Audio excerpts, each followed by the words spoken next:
जय श्री राधे कृष्णा। प्रिय मित्रों, वीडियो को शुरू करने से पहले, इस अमृतवाणी को सुनने से पहले अगर आप हमारे चैनल पर पहली बार आए हैं तो श्यामशिष दर्शन चैनल को अभी सब्सक्राइब कर लें और श्री कृष्ण जी के लिए वीडियो को लाइक तथा कमेंट में उनके नाम का जयकारा लगा। श्री कृष्ण कहते हैं, जीवन में जो आया है वह जाएगा, जो मिला है वह छूटेगा, लेकिन जो मुझे पा लेता है उसे कभी कोई चीज छीन नहीं सकती।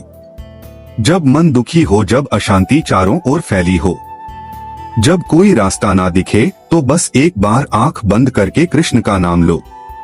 कोई लंबा मंत्र नहीं चाहिए, कोई बड़ा अनुष्ठान नहीं चाहिए, बस प्रेम से पुकारो, हे कृष्ण मेरा मन बहुत दुखी है।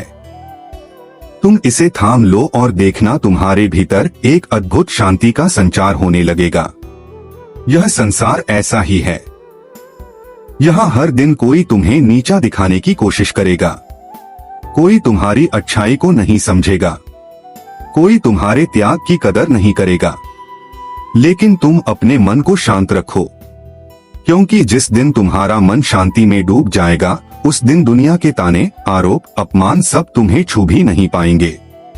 श्री कृष्ण ने स्वयं अनेक अपमान सहे। माखन चोर कहा गया, रणछोड़ कहा गया, छलिया कहा गया, लेकिन उन्होंने कभी अपने मन को अशांत नहीं होने दिया, क्योंकि उन्हें पता था मैं कौन हूँ यह मुझे ज्ञात है, और जिसकी आत्मा जागृत हो जाए वह दुनिया की निंदा से डरता नहीं। जीवन में जब भी कोई रिश्ता तोड़कर चला जाए और तुम्हारा मन बेचैन हो जाए तो कृष्ण की इस बात को याद करना, जो जाना था वह चला गया, लेकिन जो सच्चा है वह लौटकर जरूर आएगा।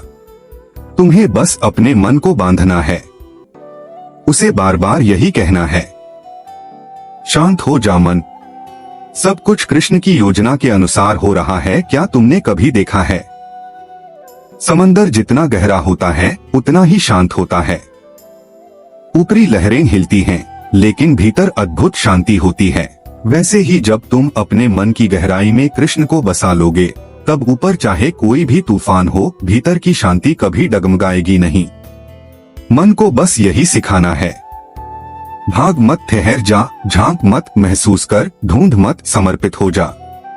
कृष्ण कहते हैं, जब मन भगवान में रमा होता है तब संसार की हर चीज छोटी लगती है, लेकिन जब मन संसार में रमा होता है तब छोटी छोटी बातें भी बड़ी लगती हैं। यही सत्य है। आज हमारा मन इसीलिए परेशान है क्योंकि वह दूसरों की बातों में अटका है, बीते कल में अटका है, आने वाले कल के डर में जी रहा है। लेकिन जीवन तो बस अभी है, यही क्षण है। अगर इस क्षण में तुमने कृष्ण का नाम ले लिया तो समझो जीवन सफल हो गया। शरीर की थकावट से तुम आराम पा सकते हो, लेकिन मन की थकावट से मुक्ति केवल भक्ति से मिलती है, और भक्ति कोई कठिन प्रक्रिया नहीं है। वह तो बस कृष्ण के नाम से शुरू होती है और उसी पर समाप्त। वह रोते हुए भी हो सकती है, चुपचाप भी। तुम्हें बस यह मान लेना है कि अब मुझे इस बेचैन मन को श्री कृष्ण के चरणों में समर्पित कर देना है। फिर देखना, यही मन तुम्हें ध्यान की गहराइयों में ले जाएगा। मन की बेचैनी तब और बढ़ जाती है जब हम हर चीज को अपने नियंत्रण में रखना चाहते हैं। हम चाहते हैं कि लोग वैसा ही व्यवहार करें जैसा हम सोचते हैं, परिस्थितियां वैसी ही हो जैसी हम चाहते हैं, और जीवन हमें हर रोज खुशियां ही देता रहे। लेकिन जब कुछ भी हमारे मन के अनुरूप नहीं होता तो वही मन भीतर से टूटा हुआ महसूस करने लगता है। तब वह सवाल करता है, मेरे साथ ही ऐसा क्यों हो रहा है? लेकिन कृष्ण कहते हैं, यह संसार तुम्हारे अनुरूप नहीं चलेगा। यह तुम्हें तोड़ने के लिए ही बनाया गया है, ताकि तुम खुद को मुझे समर्पित कर सको। तुम जिस मन को रोज शांत करने की कोशिश करते हो वह तुम्हें रोज और अधिक थकाता है, क्योंकि तुम उसे इस संसार में उलझाए हुए हो। वह कभी किसी के व्यवहार से आहत होता है, कभी किसी के शब्दों से, कभी अपने ही विचारों से। लेकिन क्या मन का काम हर चीज से उलझना है? नहीं, मन का सही कार्य है भगवान में स्थिर होना, भक्ति में रम जाना और हर परिस्थिति को कृष्ण की लीला समझकर स्वीकार करना। श्री कृष्ण ने गीता में बहुत गहराई से कहा था, योगस्थ कुरु कर्माण संगम त्यक्त्वा धनंजय सिद्ध सिद्धो समोभूत्वा समत्वम योग उच्चते। अर्थात हे अर्जुन, सफलता और असफलता में समान भाव रखकर कर्म करो, यही समत्व की स्थिति योग कहलाती है। जब तुम अपने मन को इस स्थिति में ले आओगे कि जो हुआ वह भी ठीक, जो नहीं हुआ वह भी ठीक, तब तुम्हारा मन स्वतः ही शांत होने लगेगा। लेकिन यह अभ्यास से आता है, श्रद्धा से आता है और सबसे बढ़कर समर्पण से आता है। जिस दिन तुम मन को छोड़कर कृष्ण के भरोसे जीने लगोगे, उस दिन मन तुम्हारा दास बन जाएगा, तुम्हारा साथी बन जाएगा। पर आज वह तुम्हारा स्वामी बना बैठा है, वह तुम्हें जहाँ चाहे घुमा रहा है, एक पल प्रसन्नता देता है, दूसरे ही पल अवसाद की गहराई में ले जाता है। लेकिन अगर तुम रोज सुबह आंखें बंद करके बस 10 मिनट कृष्ण के नाम का स्मरण कर लो, तो यही मन धीरे धीरे संयमित होने लगेगा। तुम्हारा मन कहता है मुझे कोई नहीं समझता, लेकिन कृष्ण कहते हैं मैं तुम्हारे भीतर बैठा हूँ। लेकिन कृष्ण कहते हैं तू बस मेरा नाम ले, मैं तेरे हर आंसू को मोती बना दूंगा। तुम्हारा मन कहता है मैं टूट चुका हूँ, और कृष्ण कहते हैं तू जितना टूटता है उतना मेरे करीब आता है। इसीलिए अगर कोई इस संसार में तुम्हारे मन को पूरी तरह समझ सकता है तो वह बस और बस कृष्ण ही है। जब मन शांत नहीं होता तो इंसान हर चीज को खोने लगता है, रिश्ते टूटते हैं, सेहत बिगड़ती है, जीवन में निराशा घर कर जाती है।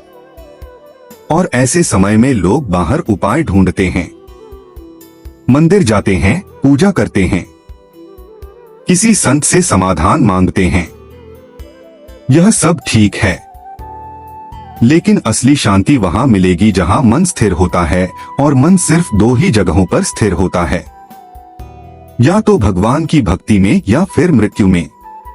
अब चुनाव तुम्हारे हाथ में है, तुम जीते जी उसे कृष्ण में लगाना चाहते हो या मरकर शांति की तलाश करना चाहते हो। कृष्ण कहते हैं शांति बाहर नहीं है, शांति भीतर है। लेकिन भीतर जाने का रास्ता बाहर की चीजों को छोड़ने से बनता है।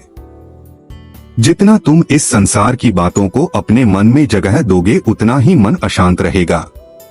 लेकिन जैसे ही तुम कहोगे हे कृष्ण, अब मैं कुछ नहीं चाहता, बस तुम्हारा साथ चाहता हूँ, उसी क्षण से तुम्हारे भीतर एक नई यात्रा शुरू होगी। मन को समझाओ, डांटो नहीं, उसे प्रेम से समझाओ, डराकर नहीं। कहो उससे तू बहुत भटका है, अब चलो कृष्ण के पास चलें। वहां कोई ताना नहीं है, वहां कोई अपेक्षा नहीं है, वहां बस प्रेम है, निस्वार्थ, शाश्वत और पूर्ण प्रेम। और जब मन यह प्रेम महसूस करता है तो वह झुक जाता है, शांत हो जाता है, रुक जाता है। क्या तुमने कभी वृंदावन के किसी साधु को देखा है? ना पैसे की चिंता, ना खाने की चिंता। यह स्वीकार करना है कि सब कुछ छोड़कर भी अगर कोई तुम्हारे पास रह सकता है तो वह कृष्ण है। और जब यह विश्वास मन में आ जाता है तो अशांति दूर होने लगती है। फिर कोई कुछ भी कहे, कोई कुछ भी करे, तुम्हारे चेहरे की मुस्कान कोई नहीं छीन सकता। अगर आज तुम्हारा मन बेचैन है तो कृष्ण से एक बार बस सच्चे मन से कहो, हे नंदलाल, तुम सबके मन को पढ़ लेते हो, क्या मेरा मन भी तुम पढ़ सकते हो? क्या तुम देख सकते हो कि मैं कितना थका हुआ हूँ, कितना टूटा हुआ हूँ? मुझे तुमसे कुछ नहीं चाहिए प्रभु, बस थोड़ी सी शांति चाहिए। मेरे भीतर इतना सन्नाटा है, जरा सा प्रेम चाहिए। और जब तुम यह शब्द प्रेम से कहोगे, तुम्हारा मन खुद ब खुद शांत होने लगेगा। मन बहुत चंचल है, यह एक जगह टिकता ही नहीं। एक पल को कोई चीज इसे भाती है, दूसरे ही पल वही चीज इससे उबाऊ लगने लगती है। कभी यह भविष्य की चिंता करता है, कभी अतीत की गलती को पकड़कर बैठ जाता है, और वर्तमान वह तो इसके लिए मानो होता ही नहीं। यही कारण है कि मन में शांति नहीं रहती, क्योंकि शांति हमेशा वर्तमान में ही होती है।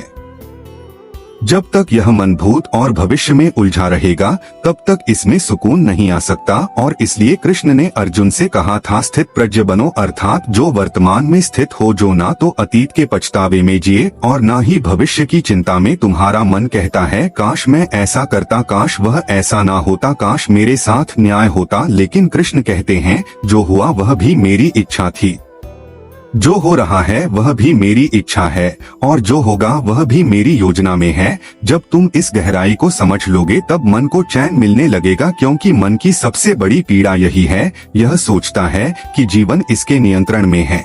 कृष्ण ने कभी तुलना नहीं की, उन्होंने सुदामा के लिए उतना ही प्रेम दिखाया जितना अर्जुन के लिए, उन्होंने द्रौपदी को भी उतना ही अपनापन दिया जितना रुक्मिणी को, उनके लिए हर आत्मा एक समान थी।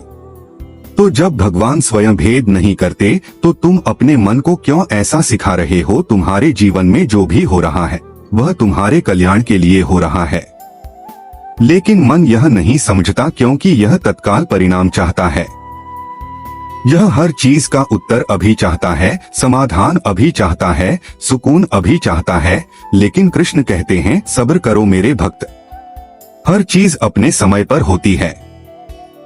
मैंने अगर बीज बोया है तो फल भी दूंगा, लेकिन उसके लिए तुम्हें प्रतीक्षा करनी होगी, और जब मन प्रतीक्षा करना सीख लेता है तब वह धीरे धीरे शांत होने लगता है। आज जब तुम्हारा मन बेचैन है तो थोड़ा रुककर सांस लो और अपने आप से कहो, क्या मैं वाकई खुद को समझ पाया हूँ? क्या मैंने कभी यह जानने की कोशिश की कि मैं इतना परेशान क्यों हूँ? और फिर अपने भीतर उतर जाओ, जैसे एक गोताखोर समुद्र की गहराई में उतरता है। उस गहराई में तुम्हें मिलेगा एक मौन, एक दिव्यता, एक पुकार, आजा मेरे प्यारे, मैं तेरा कृष्ण बोल रहा हूँ, तू जहाँ भी है, जैसा भी है, बस लौट आ, तेरी सारी बेचैनियां मैं हर लूंगा। तू बस लौटा। मन की बेचैनी का सबसे बड़ा कारण है पकड़। हम हर चीज को पकड़ना चाहते हैं तो मन व्याकुल हो जाता है, लेकिन श्री कृष्ण कहते हैं तू पकड़ कर क्यों बैठा है? जो तेरा है वह लौट कर आएगा, जो नहीं है वह जाने ही वाला है। जब मन यह सत्य जान लेता है तो वह पकड़ छोड़ देता है, और जैसे ही वह छोड़ता है शांति प्रवेश करती है। कभी कभी मन को शांति चाहिए होती है, लेकिन वह खुद नहीं जानता कि वह शांति कहाँ मिलेगी, तब वह इधर उधर भटकता है। लेकिन कृष्ण कहते हैं तू प्रेम करता है इसलिए तू जीवित है। जिस दिन तू प्रेम करना छोड़ देगा उस दिन तू सिर्फ सांस लेगा लेकिन जिएगा नहीं। इसीलिए डर कर मत जियो, प्रेम करके जियो, लेकिन प्रेम इस संसार से नहीं, श्री कृष्ण से करो, क्योंकि वही प्रेम ऐसा है जो कभी तुम्हें रुलाएगा नहीं, कभी तुम्हें तोड़ेगा नहीं। क्या तुमने कभी गोपियों के प्रेम को देखा है? वे जानती थी कि कृष्ण वृंदावन में नहीं है, लेकिन फिर भी उनका मन केवल कृष्ण में रमता था। वे हर सुबह यही कहती थी, हे श्याम तू जहां भी है हम तुझसे प्रेम करते हैं, चाहे तू हमें देखे या ना देखे हम तुझे स्मरण करते रहेंगे। और यही भक्ति का चरम है, जहां तुम्हें कुछ पाने की लालसा नहीं रहती, सिर्फ समर्पण रह जाता है। जब मन इस अवस्था में पहुंच जाता है तब उसमें अशांति का कोई स्थान नहीं रहता। मन को शांत करने का सबसे सरल तरीका है स्वीकृति। जब तुम जीवन के हर पहलू को स्वीकार करने लगते हो, जब तुम यह मान लेते हो कि कुछ चीजें तुम्हारे हाथ में नहीं है और जो है उसे ही भरपूर जिया जाए, तब मन स्वतः स्थिर हो जाता है। श्री कृष्ण ने अर्जुन को युद्ध भूमि में यही तो सिखाया था। तू परिणाम का चिंतन मत कर, तू बस कर्म कर और मुझे समर्पित कर। यही तो वह गढ़ रहस्य है जिसे समझने के बाद मन कभी भटकता नहीं। जब मन दुखी होता है तब वह किसी कंधे की तलाश करता है जो उसका दर्द समझ सके, लेकिन इस दुनिया में सब इतने व्यस्त हैं कि किसी के पास तुम्हारे आंसू देखने का समय नहीं। ऐसे में अगर तुम एकांत में बैठकर कृष्ण को याद करो और कहो, हे ठाकुर आज कोई नहीं है जो मुझे समझ सके, क्या तुम मेरा सहारा बनोगे? तो यकीन मानो वह उसी क्षण तुम्हारे पास बैठ जाएंगे। शांत बना देता है। मन को अगर व्यस्त रखना है तो उसे व्यर्थ की बातों में नहीं, प्रभु की सेवा में लगाओ। सुबह उठो और कहो, हे ठाकुर मैं तेरे लिए यह दिन जीना चाहता हूँ, जो भी काम करूँगा उसे तुझे समर्पित करूँगा। फिर चाहे वह पढ़ाई हो, नौकरी हो, घर का काम हो या दूसरों की सेवा, सब कुछ प्रभु के नाम से करना शुरू कर दो। तब तुम देखोगे कि तुम्हारा मन अब उन बातों में उलझेगा ही नहीं जो उसे तकलीफ देती हैं। आज अगर तुम्हारा मन तुम्हें तोड़ रहा है तो उसे खुद मत छोड़ो, उसे थाम लो और कहो मैं जानता हूँ तू थका हुआ है, तू टूटा हुआ है, लेकिन हम साथ मिलकर कृष्ण के पास चलेंगे। वहाँ कोई सवाल नहीं पूछेगा, वहाँ सिर्फ प्रेम मिलेगा, अपनापन मिलेगा। और जब मन को अपनापन मिलता है तो वह अशांति त्याग देता है। कभी कभी मन सोचता है क्या कृष्ण सच में सुनते हैं, और उत्तर है हाँ, वे सुनते हैं। वे हर उस आह को सुनते हैं जो दिल से निकलती है। वे उन शब्दों को भी सुनते हैं जो कभी कहे ही नहीं गए। वे उन आंसुओं को भी पढ़ लेते हैं जो आंख से बहते नहीं लेकिन हृदय को भिगो देते हैं। और यही कारण है कि जब तुम उन्हें पुकारते हो तो वे आते हैं, चुपचाप बिना कोई आहट किए लेकिन अपना आभास देकर।